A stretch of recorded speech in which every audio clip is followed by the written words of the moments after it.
Yogi, je viens à la rescousse de tous les gourmands de fromage.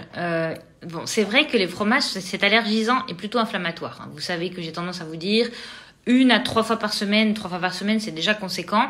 Mais voilà, on peut en consommer avec parcimonie en espaçant nos prises. Donc moi, je conseille plutôt 1 fois par semaine en se faisant plaisir à hauteur de 50 à 80 grammes. Mais j'ai de nouvelles informations par rapport aux produits laitiers. Donc, on a tendance à parler de l'aspect inflammatoire de la caséine, donc la protéine de fromage, et aussi le fait que tout ce qui est produit à base de lait de vache, c'est plutôt néfaste parce qu'il y a beaucoup d'antibiotiques, il y a beaucoup de choses dérangeantes au niveau des hormones chez l'être humain. Donc c'est pour ça qu'on décourage la consommation de lait de vache. Mais je peux vous proposer un plateau de fromage plutôt intéressant. Quand on fait face à une réaction inflammatoire d'un aliment, c'est très souvent à cause de sa protéine. Par exemple, dans les protéines végétales, on va retrouver la lectine, qui est la protéine végétale, dans les amandes, dans les noix, dans les cacahuètes, et c'est celle-là qui perfore l'intestin. Pour ce qui est des produits laitiers, on va effectivement parler de la caséine. Très souvent, on incrimine la caséine et c'est normal puisque c'est la protéine de lait, mais on va avoir tendance à dire que la caséine de brebis et de chèvre est moins agressive que la caséine de vache. Donc c'est très souvent pour ça que je vous conseille plutôt de consommer brebis et chèvre. Les tests face aux réactions inflammatoires des protéines de lait, donc de la caséine, on ne s'arrête pas en fait à mesurer la quantité d'anticorps au niveau de la caséine, mais également au niveau de la alpha-lactalbumine et de la bêta-lactoglobuline. Ces deux autres protéines sont retrouvées dans différents produits laitiers quand la caséine n'y est pas présente. Donc en fait, en fonction des choix que vous allez faire dans vos produits laitiers, vous allez pouvoir consommer peut-être un peu plus de produits laitiers sur la semaine en veillant à ne pas consommer les mêmes sources de protéines.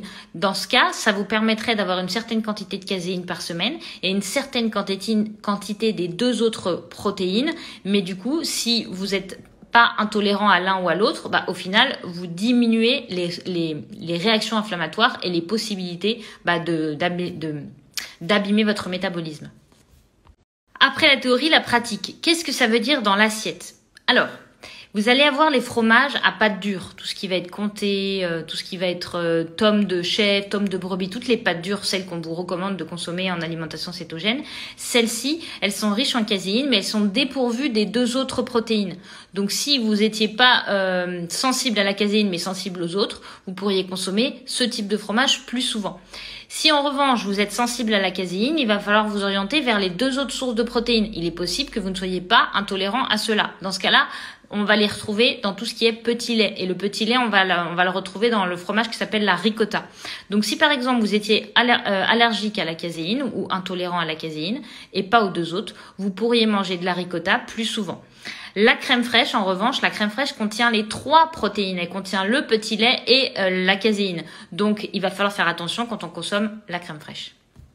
Donc, au final, le plateau de fromage idéal, celui qui vous occasionnerait le moins de soucis, ce serait celui qui serait composé, alors des 3, mais que chacun soit dans des quantités raisonnables, ou alors qu'un seul type de protéine. Si vous savez que vous êtes par exemple allergique à la caséine, vous évitez la caséine. Mais si vous savez pas trop et que vous voulez un plateau de fromage fourni, et je pense par exemple au réveillon de Noël ou au Nouvel An ou même toute l'année, mais les occasions où on en mange plus, l'idéal, ce serait le Bria Savarin, qui est un lait de vache. Il y a de la caséine, mais il y en a très peu dedans. Accompagné avec ça, une bûche de chèvre, une tome de brebis. Comme ça, vous avez de la pâte dure avec de la caséine, mais surtout de chèvre ou de brebis. Et vous pourriez accompagner ça d'une ricotta. Une ricotta que vous pouvez assaisonner avec du citron, du sel, de la ciboulette. Oui, c'est ça. Vous pourriez en fait le transformer en une espèce de, comment ça s'appelle, la cervelle de canut. Et comme ça, vous auriez un ensemble de produits laitiers qui ne serait pas trop inflammatoire parce que vous auriez un peu des 3, mais pas en trop grande quantité. Faites attention à votre choix dans la ricotta. Il vous faut une ricotta 100%. C'est-à-dire que très souvent, les industriels, ils rajoutent de la crème dedans pour la rendre plus onctueuse. Et dans ce cas-là, comme je vous l'ai dit, la crème contient les 3 sources de protéines. Donc au final, si vous décidiez de prendre de la ricotta parce que vous tolérez pas la caséine, vous allez la retrouver dans la crème. Donc cette ricotta ne sera pas anti-inflammatoire. Par contre, si vous achetez une vraie ricotta, celle qui est égouttée, celle-là, il n'y a pas de souci, il n'y a pas de caséine dedans. Dans ces différents fromages, il y a très peu de glucides. Donc là-dessus, ne calculez pas les glucides. Surtout quand on mange du fromage, on en mange pour se faire plaisir. Donc c'est pas très gênant s'il y a un peu de glucides. La plus grosse problématique repose sur ces sources inflammatoires, donc sur cette caséine et sur ces 2 autres protéines. Donc c'est là il vous faut être vigilant. Donc si ce soir il y a plein de fromage, vous faites au mieux. Et si en plus il y a de la ricotta, essayez de couper un peu votre fromage riche en caséine avec de la ricotta. Ça vous permet de profiter sans trop vous inflammer.